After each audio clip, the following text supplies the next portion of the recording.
Welcome to How to Ruin Your Own Reputation, the show where I talk to people who are living lives that some people just don't quite understand, and they're doing it unapologetically.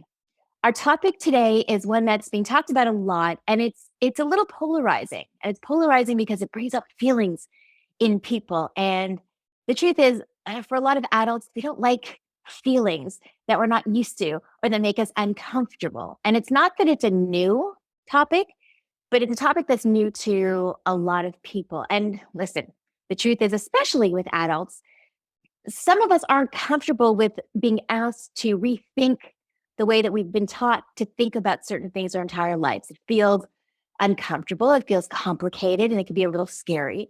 But that's exactly why we need to talk about it. We can't bury our head in the sand and think it's not important. We need to have conversations. We need to ask questions. We need to listen to answers, because I really believe that we're not that different from each other if we just take the time to have those conversations. But when something seems complicated, the best thing to do is to bring in an expert to help us figure it all out. So today, my guest is Ocean Atlas.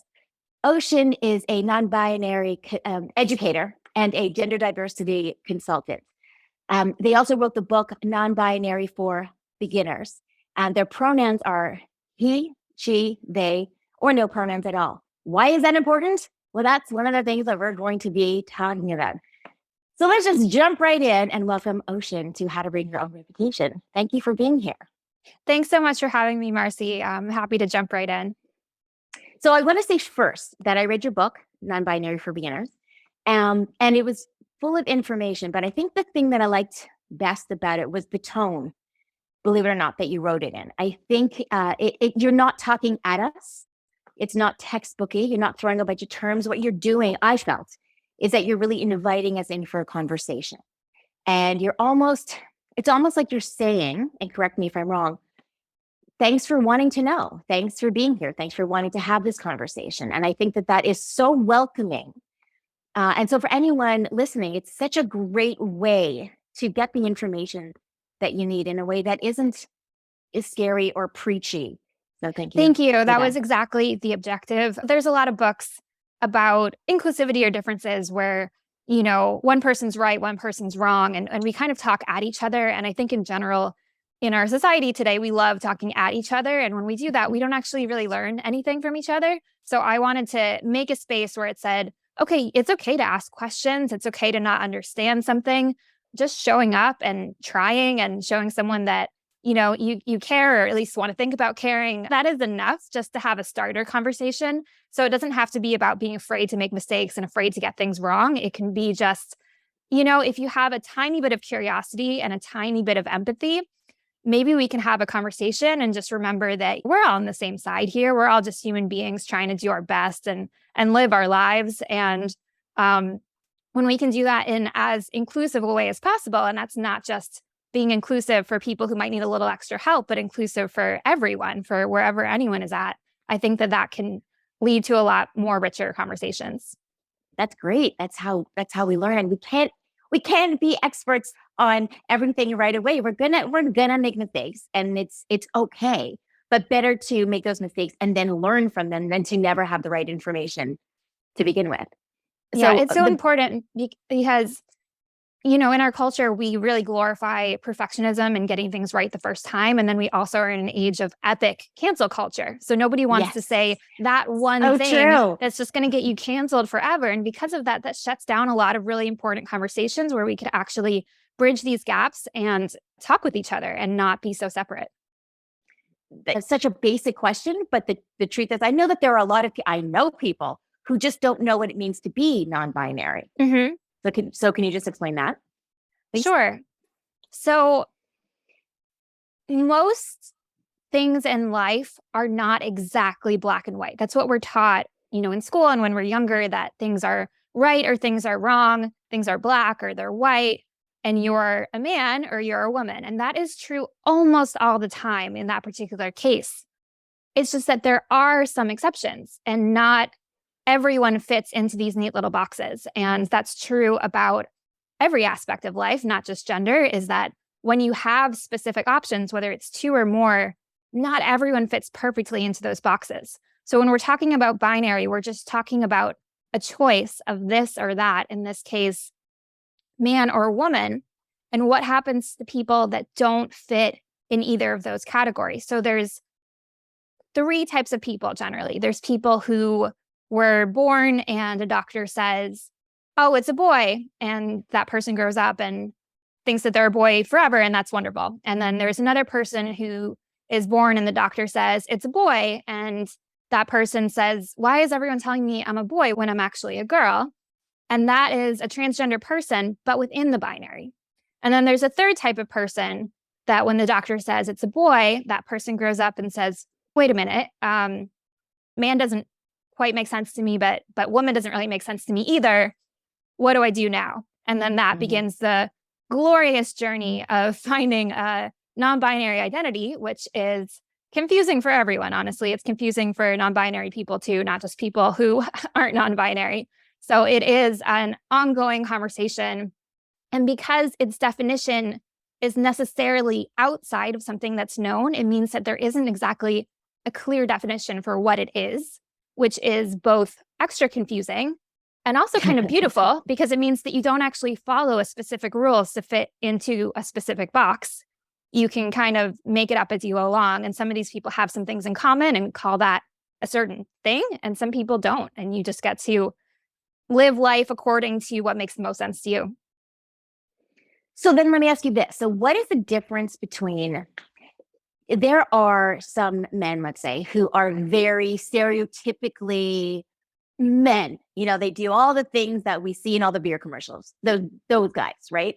And then you've got women who are very stereotypically sparkly and makeup and the stereotypes I'm talking about. But then there are a lot of us who we identify as the gender that we were born into. Please correct me if I mess up. Like, please. No, that's perfect. But at the same time, sometimes we feel more masculine, sometimes we feel more feminine. Like we don't finish. So what's the difference there between someone who's sometimes like a woman who will, throw on a lumberjack and, go out and fix a car. God, I'm being so stereotypical. And then sometimes we'll do really feminine things. What's the difference between that and someone who is non-binary who also doesn't fit into either extreme?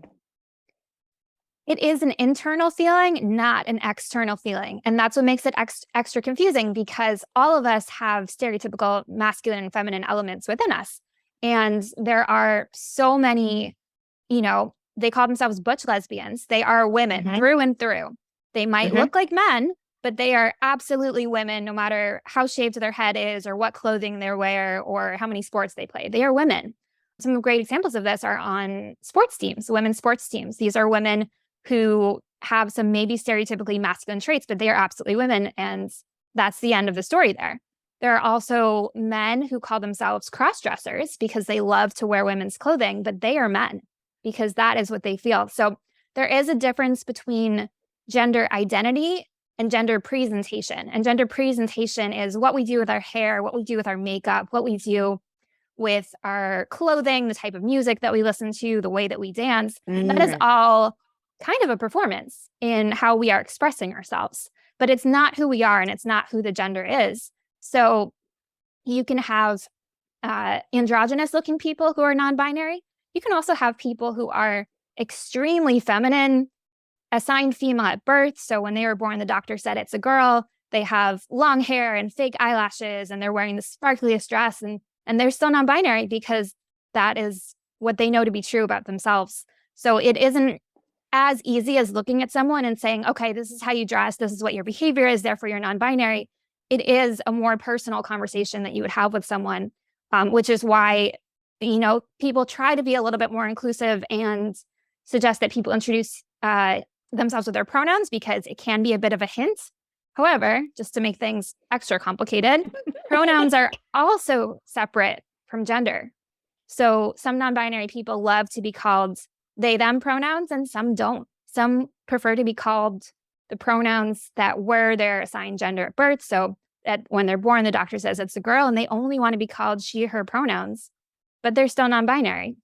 Or maybe when the doctor said it's a girl at birth, that they only want to be called he, him pronouns, but he still identifies as non-binary. So these are three separate areas that is really, really confusing for people, that gender identity, who we are, non-binary or cisgender, which is you were born and the doctor said something and you agreed and you always agreed forever. That's 99% of the population. It's a really much easier place to be, honestly. And then, others, that is your gender identity versus your gender presentation, how you look, how you act. And then your pronouns, what you would like to be called when other people are referring to you. These are three separate areas, and they can all mix and match just to make life a little bit more true for someone. Not easier, for sure not easier. I won't say that any of this is easy. It just makes it feel a little more authentic. So there's one thing I want to talk about pronouns, but I want to go back to something you said because it clarified something for me. And I want to see if I'm if I'm thinking of it right.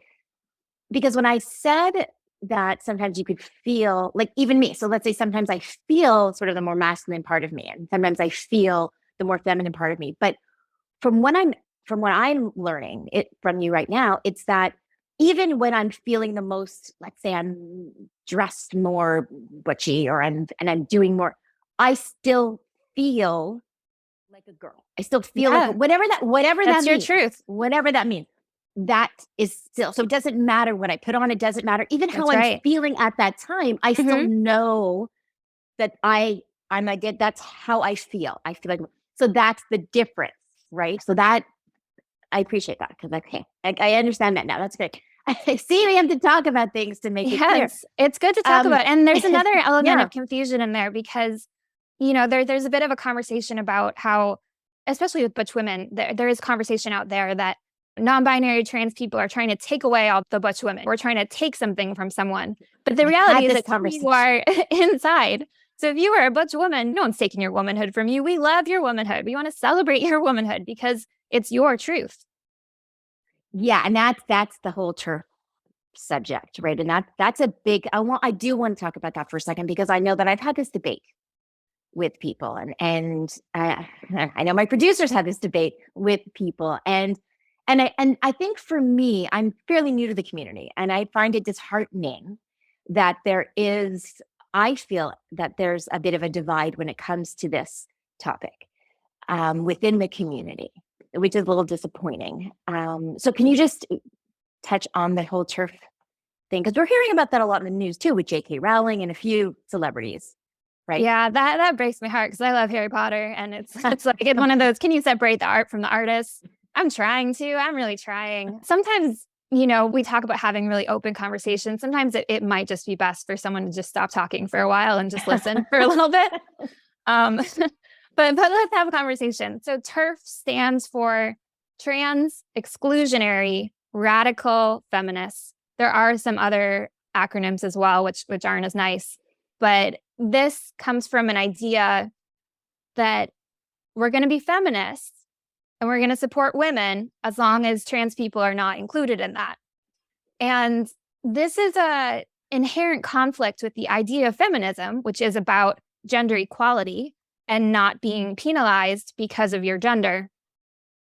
But the thing is that women in society, even though technically they're not a gender minority, I think women are the majority of a very small amount, are treated much worse than men are. And I spent over a decade in corporate business, so I know what this is like. And when someone has a sense of victimhood in one area in their life, they tend to have two options. One is they look around them and they make sure that sense of feeling of powerlessness and helplessness never happens to anyone else again because they know what that is like and they don't want to cause harm to other people. And then there's the other type, which is where hurt people comes from. Right. Where they take that hurt and they put it straight onto someone else. And unfortunately, with TERFs who often are focusing most of their energy on putting down trans people, they're not actually helping their cause of feminism because trans people are 1% of the population, right? So how many trans people are business executives? How many trans people are on, the highest courts in government? Probably zero, right? So Mhm. trans people are not actually the ones that are oppressing women. Trans people are not taking anything from women. They're just trying to say, hey, we exist too. That's really it. It's a really low bar for for inclusivity and for acceptance of another human. It's just saying, hey, we exist. Can you just acknowledge that we exist? We're not trying to pretend to be someone we're not. We're not trying to take things away from women. We're not betraying our gender to be something else. We just exist, and that is all. So I would love for, some of the heat to come down in this conversation, because I do think it is an element of I was hurt, so therefore I have to put it on someone. But it is a bit of punching down instead of fighting Totally. the person that's actually oppressing you. Yeah, I mean, I think one of the arguments that I've heard, I remember having a discussion with a woman who she's an older lesbian who's fought the battles, and I get it. I mean, you have to respect the battles that were fought. Absolutely. Their argument, though, her argument was that, well, if you're becoming a woman later in life, then you didn't have the struggles of growing up as a woman early on. And my thought is, okay, but there were other struggles. I mean, it wasn't that life was so easy, and then all of a sudden. So I think to compare struggles and to compare traumas and to compare difficulties, that's a waste of energy. When it's like you're saying, you're not asking for the whole seat. They're asking for a little. It's just we just got to move over a little bit to leave some to open up some room, right? It's not they're people who are transgender aren't looking to take over the world. They just want a place in it, right? Yeah. I mean, I could talk about trauma all day long. I'm trauma informed. I love everything that has to do with trauma.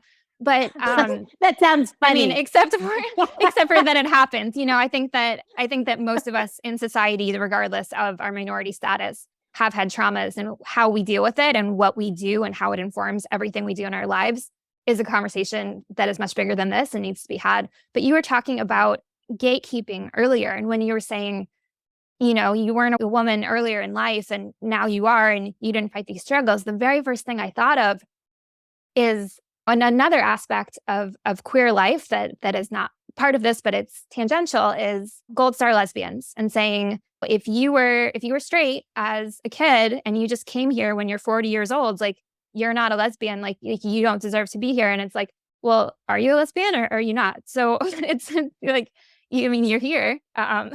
You're here Mm-hmm. now. We don't all have the same experiences. And like you said, comparing struggles is not usually relevant, because even if two people have the exact same struggle, they're going to Right. have different reactions to them. So it is Absolutely. how it affects us, not necessarily what happens to us. So I think the more important thing is saying, we all have struggles. We all know what that's like. What are we going to do with it? Are we going to use our struggles to make us more compassionate and more inclusive to other people so that they don't have to feel so alone? Or are we going to use it as a bat to beat people with?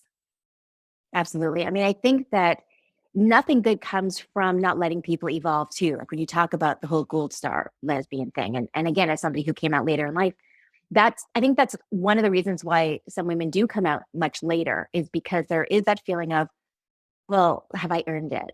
Mm-hmm. Am I going to be accepted? And I've spoken to some women who have been out for a very long time who were surprised when I said that. They're like, no, we accept everyone. And I'm like, it's been, I've spoken to a lot of people in this situation, and they've said it's been very welcoming. However, there are also some people who said there are people who have an issue with that. And I think it's a shame to not recognize that we're all evolving. Like, we're always evolving. Some people more than others, but I think that that's the whole thing, is that we shouldn't. Labels are tough. I mean, I think that so often we feel for ourselves, but more, I think more for other people, we feel like we need to make things easy for people. So it's easier for other people if we say, this is who I am. And then they can sort of, okay. And as long as they understand it, then they're good with it. But the minute you say, well, I don't really have a label, I think that's tough. However, I think it can also be really liberating. I think the fact for a lot of us who felt for a big part of our lives that we didn't fit a certain label and felt that something was wrong, being able to say, well, I don't need to fit a certain label, and I could feel however I want to feel at any particular day. I think that is liberating. And so I think we need to support people in figuring out. You can be freaking 85 years old and figure out something different about yourself. And that's great. I mean, that's why we have so much time. Like if we're here, we might as well use it to figure out who we are. So go back to pronouns for a second. So why? Because you hear about that a lot now. And God, I just saw a video the other day on one of the social media platforms. Someone's like, oh, pronouns. I'm like, we've had pronouns forever. Like it's like it's such a weird argument. Like people think that like the whole non-binary thing or trans, that it's creating pronouns. Like what we learned about pronouns, some of us did apparently in grade school. It's so strange. So explain the importance though of pronouns and being being used properly. Yeah. It's so funny to me because people will say things like, I will never use pronouns. And there's a pronoun in that sentence. It's I, I love grammar. I love the English language. I took a bunch of linguistics classes. I love words. And for someone to not know what pronouns are, it's very baffling to me. I also hear people say all the time, I talked to them and they said this, and I wanted to do this. And they're talking about this single person. And when I point that out to them, when they told me that they would never ever use they pronouns, they're like, oh, well, that was just a mistake. I just did a grammatical error, as if that's an exception to something that they just do naturally. And I don't know why that is, why it's so natural for us to use they and say, oh, they left their wallet somewhere. But if one person says, please call me they, it feels like such a barrier and it's so hard. And I'm not exactly sure why that is. And I know there is a difference. It's kind of like a unconscious, what we're just talking versus a very conscious effort. Pronouns are part of how we relate to the world. It's part of how people refer to us. So it's kind of like somebody calling you by the wrong name.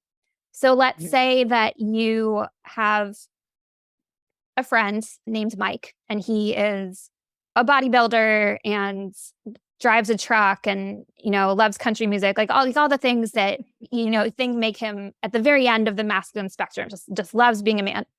And you go up to your friend Mike and you call him Michelle and you keep calling him she, her pronouns. Do you think Mike's going to be very happy with you? Do you think Mike's going to think that this is awesome?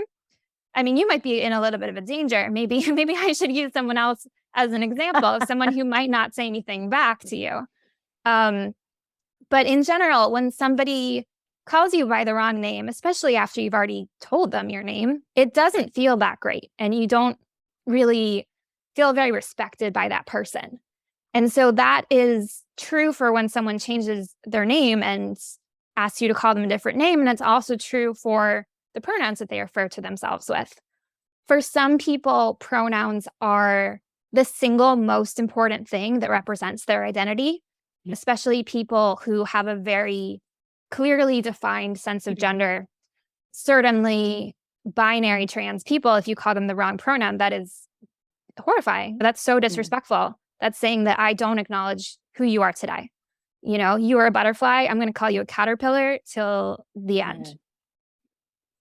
For non-binary people, some people also have a very clearly defined sense of gender, whether that changes frequently and they're gender fluid, or they just have a very clear sense of who they are. And they might say, this is my pronoun and this is what I need to be called. And that is my main form of identity. And then there are other people, like me, for example, where pronouns are not the most important thing in my life. And so that's why I give an array of options to call me by, because it's just, honestly, none of them feel amazing to me. So you might as well just try a bunch of different ones and see how that goes today. And that is not that in the box, crystal clear, label that we all look for, because we love labels because they help us make sense of things. That's why we name colors. That's why we have diagnoses. It helps us be like, okay, that's what that is. Now I understand it. When things don't have labels, it's harder to understand. And when things are harder to understand, we get less comfortable. We feel a little more afraid. And then that fear turns into dislike. Right.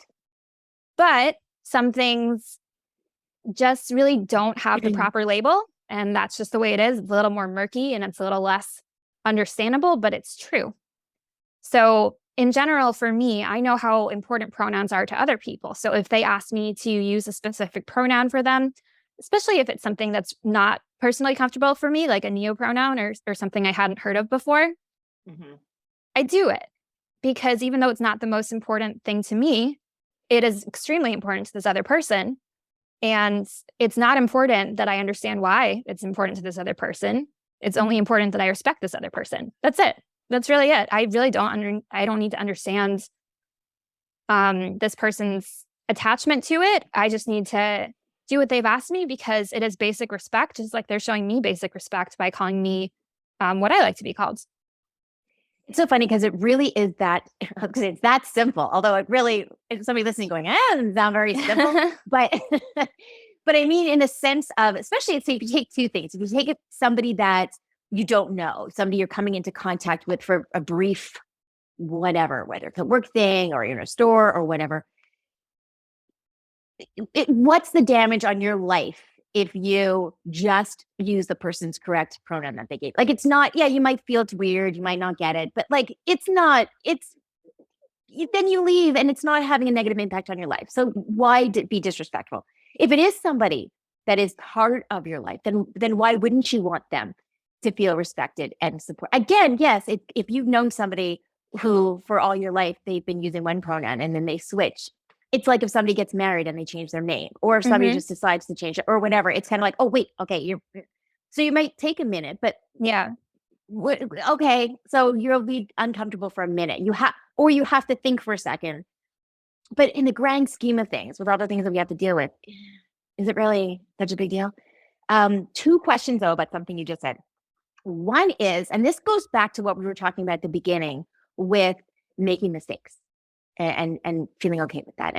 So here's something that I read, and then I believe in your book, you had said it, like if you accidentally misgender somebody. Well, there's a difference between accidentally misgendering somebody and purposely, which is just an awful thing to do. There's also if somebody presents as one gender but they want to be called by a different, or referred to in a different way, it can you can make that mistake. And I think as long as you're trying, it's again, it's not easy for us. It's a kind of a new thing for a lot of people. So to say, oh, sorry, and continue, I think as long as you're obviously making an effort. However, I read something and I thought, oh, come on, where I can't remember where I saw it, but somebody was saying that it's not okay to apologize. That if you accidentally misgender somebody, that you shouldn't say, oh, sorry, and then use the correct pronoun, that you have to say, thank you. Thank you for correcting me. Because if you say, I'm sorry, then it leaves it up to the other person to say, oh, that's okay. And I get that. But I also, to be very honest, and I might get some flack for this, but I also think that's asking people, it's going to sound terrible, but it's kind of like, that's when I think somebody who might be struggling more would kind of go, oh, come on, like really, like I'm trying, and I think that there has to be a little bit of flexibility there if somebody is really trying to kind of make it, well, you're trying, but that's not right. Do you know what I'm saying? Does that make sense? Yeah, it makes sense. And what pops into my head was actually going back to the corporate world, this conversation I had with a female executive. And she had this habit of always saying, I'm so sorry, I'm late. And she did this with the client maybe 50 times in 3 days. This client had been waiting and waiting and waiting because we had not finished the project. And she said to me once, is there any feedback that you have for me? Anything that I could be doing better? And I said, I think you're fantastic with clients. I think that they love you. There's something I read about that I think might be a little bit helpful here, which is instead of saying, I'm so sorry I'm late, I'm so sorry I didn't get this to you on time, what if you tried, thank you for your patience? Because at this point, the client has had to say, oh, don't worry, no problem. It's okay. And at least 50 times. And if you say, thank you for your patience, the client will say, okay, yeah, thank you. And it's a bit of a difference because when we mess up, we have an instinct, and it's such a strong instinct. It's so natural. I absolutely have it, which is we want to be completely atoned and forgiven right away. It's all of our people-pleasing nature. We just want to say, please tell me I'm fine. Please tell me you still like me. And what that comes out in is profuse apologies. So we say, oh, I'm so sorry. Like, is it okay? Like, sorry about what I said about 5 minutes ago. I know I already apologized. I just want to apologize one more time. And while that seems really nice and like, you feel bad, you made a mistake, it puts a lot of pressure on the other person to keep saying, it's fine, you're fine, I still like you, all of that.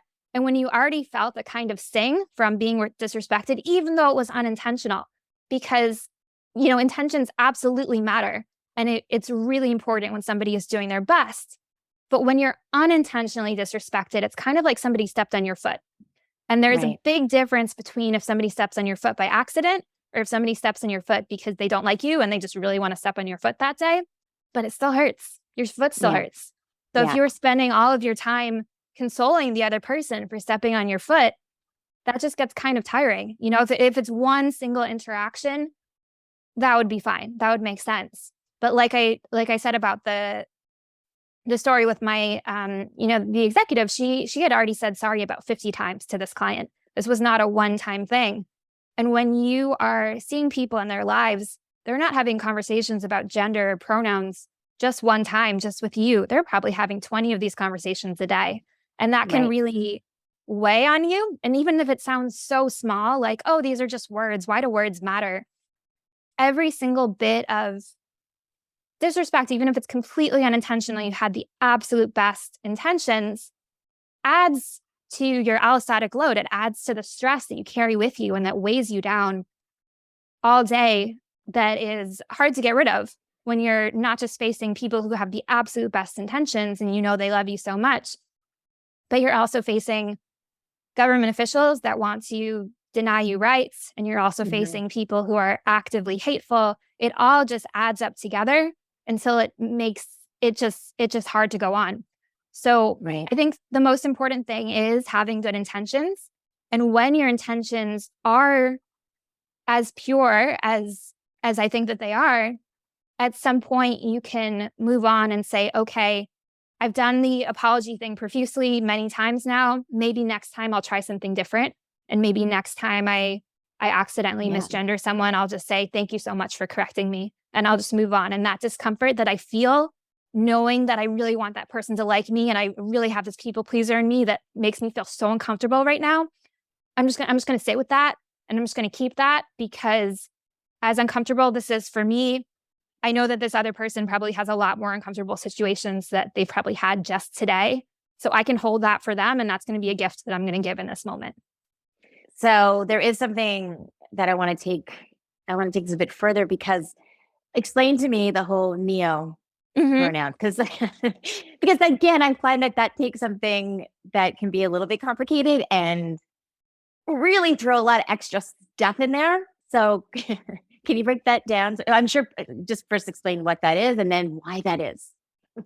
Sure. So neopronouns are also pronouns similar to I, we, you, she, they.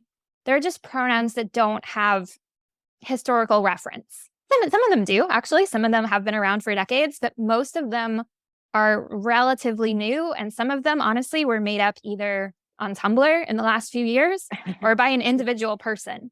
So that's what it feels like. Yeah, it feels like that. Exactly. So these are brand new. They have no basis in history. So we didn't talk about this a lot, but non-binary people have existed forever in many, many ancient civilizations, and certainly a lot of indigenous tribes and still today. But neopronouns Sorry, I'm going to interrupt. Sorry. I'm going to cut you off just for 1 second, just because I think that that's a really important point to make. Non-binary people didn't appear because of TikTok. It's not because it's the trendy thing to do. I think a lot of the criticism is like, oh, now everybody's queer and everybody's trans and everybody's non-binary. And they blame millennials. And so I really think that's an important, I don't want to just skim over that. So can you just say that again? This is something that's been around. We didn't know it, or some people do, but this isn't a new thing. This isn't a trend, right? Yes. And it is probably the single most common question that I see, which is why. So I wrote the book to answer a lot of really, really common questions that people have that I just saw being asked over and over and again. And I thought, wouldn't it just be nice if we all just had a baseline of information that we could work from so we don't have to keep having these conversations and we can have other more interesting conversations? So one of them is, isn't non-binary just a Gen Z trend? And the answer to that is non-binary people have existed all around the world for thousands of years. And we definitely saw a decrease in visibility for a really long time because of colonialism and because of colonization and because of, conquerors who came in and said, our faith is different than your faith. Therefore, we can only have two genders. And I see that you have 3 or 4 or 5 or 7, and we just can't have any of those people. And they tried to get rid of them to have more control over their subjects. But it doesn't mean that they didn't exist before then. And it doesn't mean that they didn't exist when there was a little bit less oppression. And the reason why that we're seeing it so much now is because there's never been less stigma around it in modern society. Now that it isn't necessarily, I mean, it can be, but in not all cases is it a career-ending move to be open and honest about who you are. We're seeing more and more people say, me too. And I see it every single day. I see people in their 70s coming out as non-binary and saying, I feel free for the very first time in my life. And I love it. I love watching people who have lived their entire lives thinking it was okay, but not beautiful. And then in their 70s saying, no, this is who I truly am. I'm going to finally wear what I want to wear. I'm going to be called the pronouns that I want to be called. Maybe I'm even going to change my name in my 70s because I finally learned who I am. And I had this nebulous idea that I wasn't quite who everyone told me that I was, but I didn't quite know how to say it. And now I have this vocabulary where I can say it. And that all ties into neopronouns because it's vocabulary. So a lot of these concepts are really about words and vocabularies, and labels can box you in, but they can also give you a sense of, that it's not just me. Like, this is a way that I can describe myself to other people.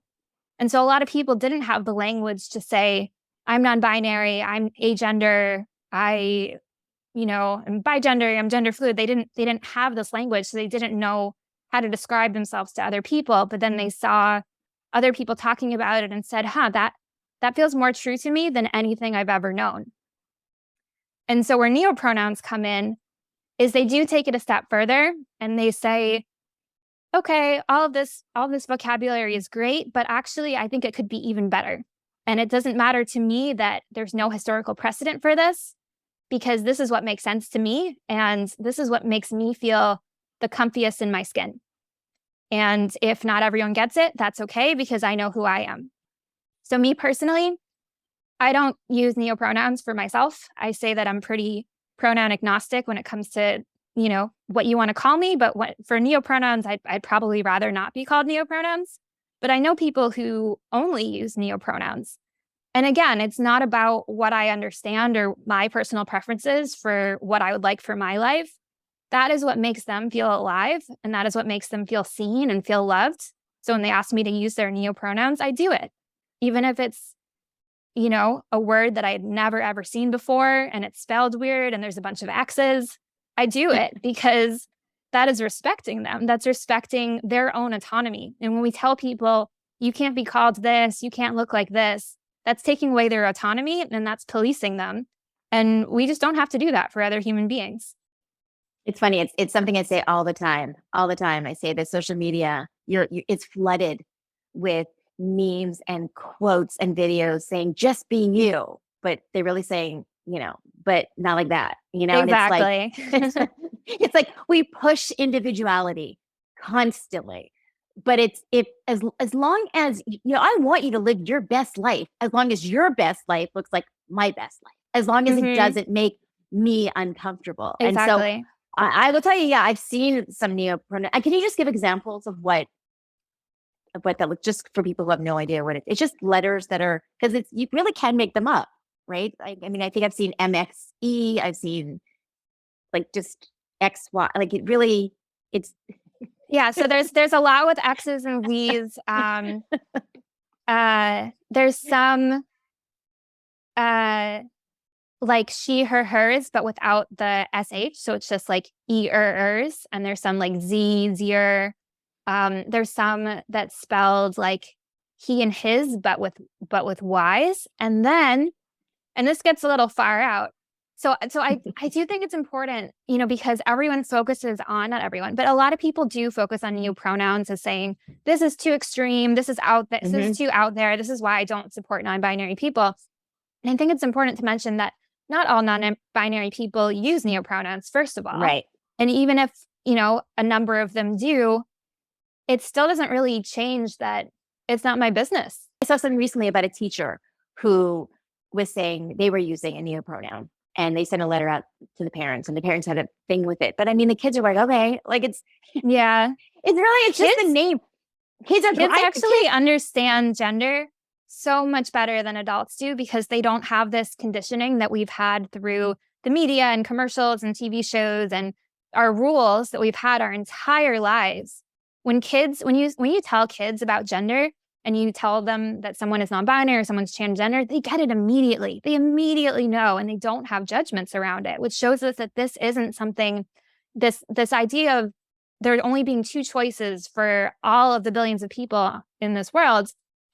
It's not something that's inherent to us as humans. It's something that we're taught. And so it's something that we can unlearn, this conditioning of saying, oh, there are only two choices, and that's true for every single person, and can be open to the idea that that's true for most people. Honestly, it's true for almost all people. However, there are some people that is not true for, and maybe I can learn a little bit about them. It's so funny because you think back to, way before your time with when it's with Mr., Mrs., and Miss. And then Ms. came, and that's like, oh my God, it's like such a feminist thing. Like, I remember like Ms. was like, that for some people, like, that's too far, So it's, it really is just kind of going, oh no, like the whole point about sort of getting older is, I think there are a lot of people who believe that it's, yes, you have to respect your elders, and there's things to learn from people who have experienced stuff before you. Absolutely. At the same time, you would hope that you don't become somebody as you get older who is closed off to learning something new, because I do think that we can learn a lot from the people who are coming up now. And to go back to your point about it being around for a long time and not being a trend, a Gen Z thing. I mean, I've heard the same thing with just queer. Oh my God, everybody's gay now. And it's like, well, maybe everyone was gay before. We just Yeah, exactly. Everyone's free now. They just weren't terrified. I mean, some still are, but they weren't terrified to come up because they didn't have people saying, especially, I think that's one thing I have to say. People will crap on social media all the time, and with good reason. However, I'm thinking about the kid who's living in a small town who might feel like they're the only gay person there. And then they go on to TikTok, and there's this community of people who are saying, you're awesome. That saves lives.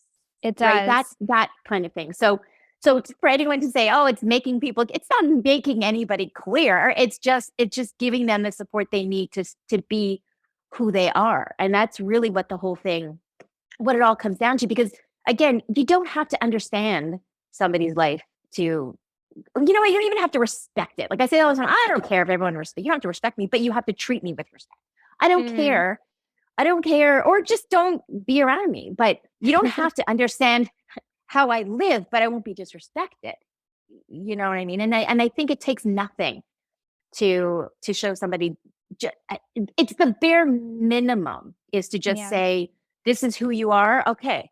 Like, yeah. Okay, I'm not going to challenge you on who you are. I mean, that's the craziest, most arrogant thing ever.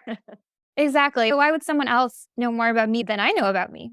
Or why would I know more about someone else than that person knows about themselves? I do want to say a comment about age, though, because it's so common. People say, oh, these kids are just being crazy and attention seeking, and people who are older can't learn new tricks, whatever. Old dogs can't learn new tricks. And what I'm actually seeing over and over, I'm in my mid-30s. I'm not Gen Z, and I learned so much from Gen Z. I am floored with how open they are and how they are just willing to put themselves out there in ways that I absolutely was never able or willing to do when I was 18. And then I see people over and over again in their 70s and their 80s who are either coming out as non-binary or talking to their grandkids who are non-binary and being the most loving and the most accepting, even more than their parents are. You know, if their parents are in their 50s and 60s and their grandparents are in their 70s and 80s, their grandparents are saying, I don't care what your name is. I don't care what you look like. You're my grandkid. I love you. You're welcome here anytime. Like, thanks for telling me. And it is the most beautiful thing that I see, to just tell someone that you love that you love them, and however, you know, they're living their life in this great journey that we're all just trying to do our best in is okay, because you'll still be there. So when people say, oh, I can't change because I'm old, that's not always true. It's still a choice that we make. You know, we have more years of conditioning. Absolutely. We have more years of these subliminal messages that are getting into us and telling us who we can be and who we can't be. But there's always a choice that we can just take the smallest baby steps to unlearn some of that and say, you know what? I don't understand these crazy kids, these 18-year-olds, but maybe there's something I can learn from how open they are and how willing they are to just try different things. And even if I don't like it, maybe it's a little interesting to me. So there are the tiniest micro differences, and it's so nuanced. And the important point, like you said, is it's not about memorizing a list of terms and being like, okay, I've aced this vocabulary test. I know everything. I know every single micro label out there. No, like you don't need to do that to be an ally. The only thing you have to do to be an ally is to just say, okay, person in front of me, I care about you. How can I support you? What would you like of me that would feel supportive at this time? The person in front of you isn't your personal encyclopedia or your circus freak, so that's not learning from them in that way. But in terms of remembering that you're in a relationship with another human being, whether that person is in your family or your friend or an acquaintance, how would you treat any other family member or friend or acquaintance who has a different experience than other people and might need just a tiny bit of extra support? You would probably say something like, I care about you and I want to be supportive to you. What would feel good to you right now? And then have that person give their own very individualized answer, because we are all different people and we need different things. So it is possible that you have someone who loves vocabulary and wants you to memorize 100 vocabulary words. It's very unlikely, but I'm not going to put it out of the realm of possibility entirely. But more likely that person will just say, can you please call me by this name? And can you please use this pronouns for me? And can you help me with this family member that I'm having a little bit of a hard time with?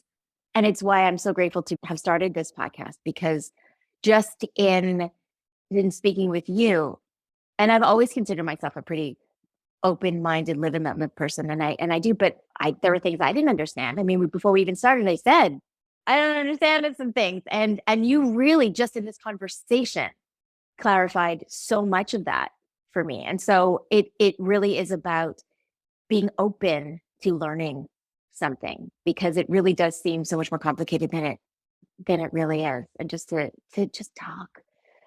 Tell people again the full title of your book and where they can find it, and then it'll be in the show notes as well. Sure. So the book is called Non-Binary for Beginners: Everything You've Been Afraid to Ask About Gender, Pronouns, Being an Ally, and Black and White Thinking. And if you read it and love it, I would really appreciate if you would write a review on Amazon, because that helps other people find the book. And what I've been finding about people who've read this book, especially allies, is that they just get a lot more confident in having these conversations. I hear story after story of people telling me that their families have started talking again after they weren't talking previously, or their partners are more understanding of them, and that they are just a little bit more excited to be an ally because of some very simple information that's in this book, because it's just a little bit of information that we all seem to be lacking, that I see the same questions over and over again. So once people have just a very small amount of information, it's a really quick read, they just get a lot more comfortable with it and a lot more confident. And at least this part of the world seems a little bit less scary, so that they can connect better with other people. So I hope that happens for you too. I'm so glad that you had this conversation with me.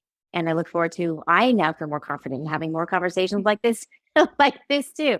So thank you so much. Thank you so much, Marcy. Take care. And thank everyone for listening. And I will see you next week on how to ruin your own reputation.